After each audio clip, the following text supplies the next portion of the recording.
Bonjour, aujourd'hui je vais vous faire le review du JG-M4S System. Un super bon gun, très solide, rate of fire vraiment exceptionnel, j'adore. Ça dépend tout dépendant du moteur que vous avez à l'intérieur. Fait que pour commencer le review, on part d'en avant jusqu'à la sauce. Fait que ici, on a un cap de sécurité pour légaliser l'arme. Un cap orange. Sérieusement, si on s'en fout parce que c'est vraiment laid. Je déteste, fait que je m'en sers pas. Après ça, on arrive au flash hider. Je sais vraiment pas pourquoi ils appellent ça un flash hider, parce qu'il flash pas pantoute, il est noir. Ça se dévisse pour accueillir un silencieux de 200 mm. Si vous voulez en acheter un, sur le site de Toronto Ressa, où ce que j'ai acheté mon merveilleux gun, ils vendent des silencieux exactement pour adapter à ce gun-là. Je vous conseille de prendre un silencieux 200 mm 14 plus ou moins. C'est ce qui est indiqué sur les sites. Dans le fond, c'est la sorte, le diamètre du silencieux. C'est celui qui est adapté pour ce gun-là, ce type de barrel-là. Donc là, on arrive au barrel justement en métal. Après ça, on a la mire en avant, en métal aussi. Après ça, la hand grip. Handguard, si je veux dire. Sérieusement, pas beaucoup de place. Seul point négatif du gun, c'est aisément par contre un accessoire pour ça. Une boîte en plastique.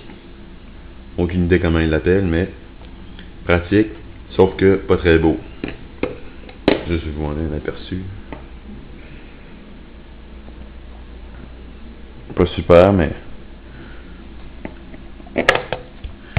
bref, je vais vous montrer l'espace qu'il y a dedans, c'est vraiment impressionnant. C'est parfait pour tous les types de batteries, peu importe la grosseur, type mini ou un type standard, ça va faire beaucoup de place. Pour ceux qui pensent qu'on peut mettre une flashlight ou un laser à l'intérieur, méfiez-vous, c'est juste un fake, apparence. C'est simplement pour mettre une batterie. C'est pour ça que j'ai acheté la boîte justement, parce que il n'y a vraiment pas beaucoup de place. C'est pour ça qu'ils vendent une petite mini quand on achète le gun, une petite mini 8.4 volts. Le voltage c'est pas vraiment important. En attendant que ce soit une petite mini, ça peut rentrer. Bonne chance. Je vous dis, pas beaucoup de place. C'est pourquoi j'ai sorti le fil, pour pas avoir à ressortir la batterie. Fait que j'ai sorti le fil, j'ai juste à déployer, connecter après le chargeur, reployer après, et c'est fait. Bon, on arrive au rail. Vraiment merveilleux qu'il y en ait tant que ça parce qu'on peut mettre n'importe quel accessoire. Une flashlight ou un laser ou une poignée si on veut ici. Moi j'ai mis un bipod qui vient pas avec le gun mais qu'on peut acheter comme accessoire sur le site. C'est toutes des rails de 20 mm, rails standard, tout en métal. Vraiment bien. On arrive au mag release. On peut juste appuyer. On sort le chargeur. Chargeur, high cap, 300 balles. En métal. Avec une merveilleuse roulette qui roule super bien. Très solide. On rentre les balles par ici.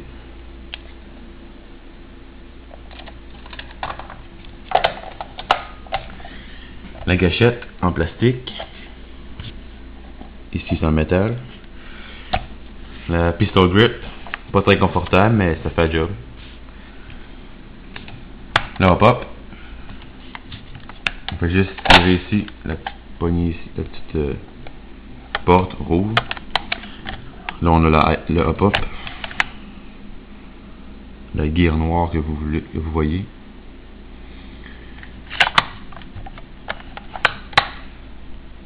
Voilà, la crosse, tout en plastique, ajustable à 6 positions, dans votre confort, c'est vraiment bien. Le tuyau en métal, très solide. On va aller de l'autre côté pour voir les mires.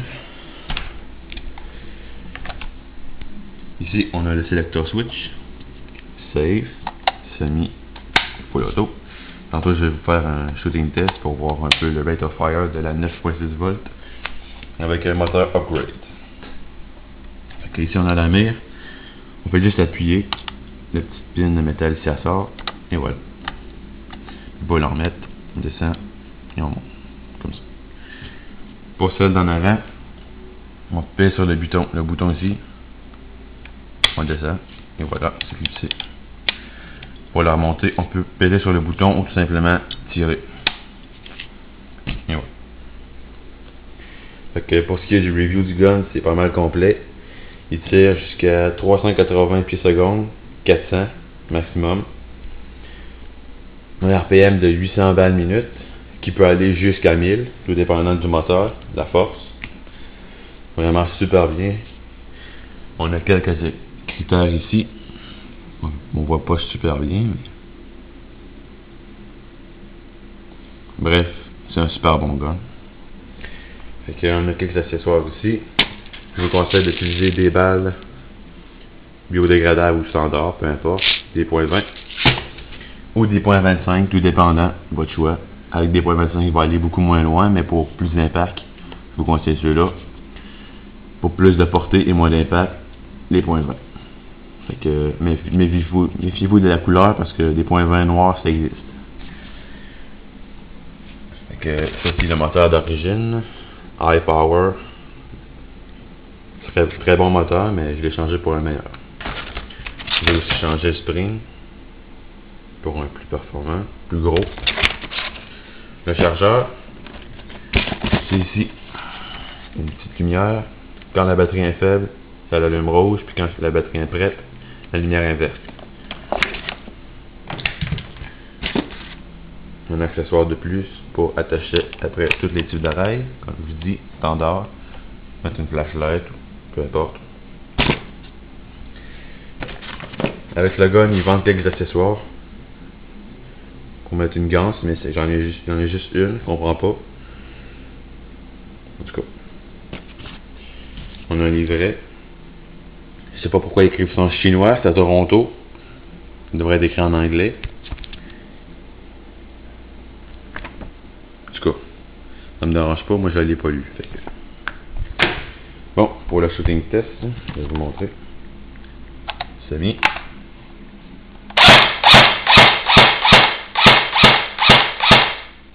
Full auto.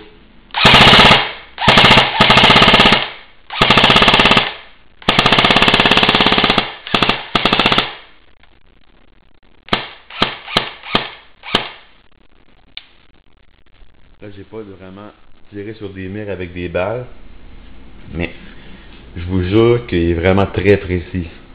Vous allez faire le show si vous l'essayez. Sérieusement, ce gun-là, j'y donne un 9 sur 10.